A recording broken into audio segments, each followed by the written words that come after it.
Hello नमस्कार. मी जया पुन्हा एकदा तुम्हा सर्वांचं खूप स्वागत करते आपल्या एका नवीन व्हिडिओमध्ये. तर आज आपण बघणार आहोत एकदम मऊ लुसलुशीत आणि काठोकाठ फुगणारी 3 पदरी चपाती. तर चला रेसिपीला सुरुवात करू.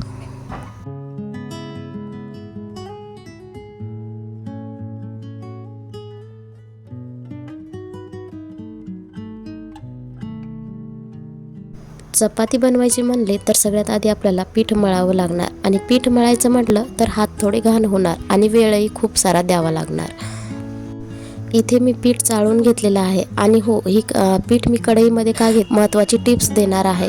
पीठ नेहमी तुम्ही चाळूनच भिजवा आणि कढईमध्ये भिजवा, जेणेकरून तुमचं पीठ ताटात जसं पसरतं ना तसं पसरणार नाही आणि मळायला आणि उंडा भिजवायला सुद्धा सोपं जाईल. तुम्ही बघू शकता मी इथे कढईमध्येच पीठ चाळून घेतलेलं आहे, जेणेकरून मला सोपं जाते उंडा चुरून घेण्यासाठी. ताटात आपलं पीठ खूप जास्त पसरतं, त्यामुळे तुम्ही ना मी उंडा चुरून घेते. जर तुम्ही जास्त घट्ट भिजवला तर तुमची पोळी कडक होऊ शकते किंवा वत्तडसुद्धा होऊ शकते. त्यामुळे हवं तेवढं पाणी टाकतच उंडा चुरून घ्यायचा, म्हणजे तुमच्या उंडा खूप सॉफ्ट असा लावला जाईल आणि तुम्हाला नरम करायलाही जास्त वेळ लागणार नाही. अशा प्रकारे आता 10 मिनिटे झाली, त्याच्यानंतर आपण उघडून बघू आणि आपला उंडा खूप छान असा मुरलेला आहे, तुम्ही बघू शकता. आता यावरती 1 चमचा किंवा हात जरी तेलाचा घेतला तरीसुद्धा चालेल. तर मी थोडंसं तेल टाकून उंडा नरम करायला घेते. तुम्ही बघू शकता छान असं उंडाने पाणी पिलेला आहे आणि एकदम मस्त असा उंडा बनवून तयार आहे.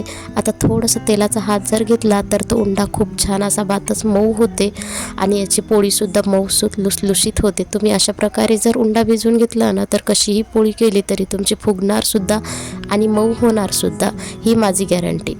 तर तुम्ही बघू शकता तेलाच्या हाताने आणि आपल्या कढईला सुद्धा थोडासुद्धा उंडा चिटकलेला नाही. तर अशा प्रकारे तुम्ही सुद्धा एकदा उंडा मळून बघा आणि एकदम सॉफ्ट, कुठलेही गहू असो कुठलंही काही असो, पण उंडा जर 10 मिनिटे पाणी टाकून तुम्ही मुरायला ठेवला ना तर अशा प्रकारे तुमचा उंडा. या व्हिडिओमध्ये तुम्ही काही नोटीस केलं का, माझ्या तोंडून कधी कधी पोळी तर कधी कधी चपाती म्हटल्या झालं.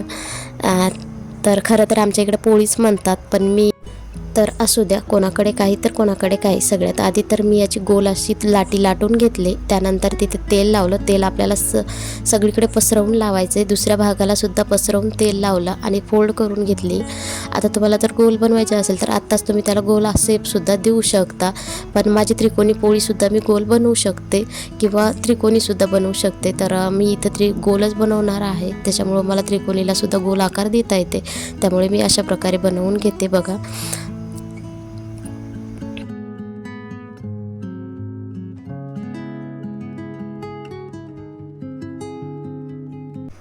गॅसची स्पीड जर कमी केली तर पोळी तुमची कडकसुद्धा होईल आणि फुगणारसुद्धा नाही. त्यामुळे पोळी भाजेपर्यंत तुमची गॅसची स्पीड ही फुलच पाहिजे. फुल म्हणजे एवढीही फुल नाही, थोडी मिडियमच ठेवायची.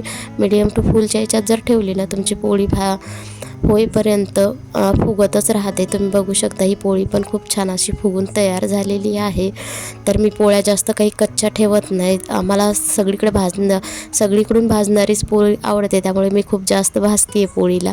तर कोणाकोणाकडे जास्त पांढऱ्या ठेवतात पोळ्या, पण आमच्या इथे खूप कडक पोळी पाहिजे, म्हणजे नरमच पण भाजलेली पाहिजे पोळी. त्यामुळे मी अशा प्रकारे आता दुसरीसुद्धा एक पोळी तुम्हाला लगेचच बनवून दाखवते. तर तुम्ही बघू शकता त्रिकोणी पोळीची सुद्धा मी गोल पोळी बनवली आणि किती पातळ आहे ती सुद्धा बघा.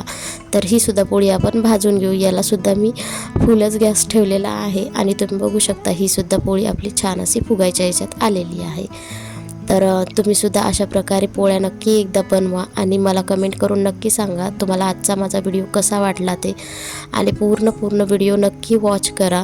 आणि जर चॅनलवर तुम्ही नवीन जर असाल तर चॅनलला लाईक, शेअर आणि सबस्क्राईब केल्याशिवाय मात्र जाऊ नका. त्याला वाफ जाईल अशा ठिकाणी ठेवायच्या, म्हणजे गरम गरम पोळी डब्यात जर ठेवली ना तर ती पोळी ओलसर होते. त्यामुळे मी इथे अशी चाळणीवर थोडीशी पसरवून ठेवते, जेणेकरून त्याची वाफ जाईल. आणि करायला तेव्हापासून पोळ्या पसरून ठेवल्या तरीसुद्धा एवढी सॉफ्ट अशी पोळी आपली बनवून तयार आहे. तुम्ही बघू शकता ही मी दुसऱ्या नंबरला केलेली पोळी आहे आणि अजूनसुद्धा नरम आहे, जेणेकरून मी बाहेरच ठेवली होती. तर तुम्हीसुद्धा अशा प्रकारे एकदा नक्की पोळी करून बघा. या पद्धतीने जर केली तर तुमची पोळी कधीच वातड होणार नाही आणि 12 तास ही पोळी नरमला नरम राहील. तर तुम्ही बघू शकता किती छान अशी लेअर आतून पडलेली आहे. म्हणजे आपली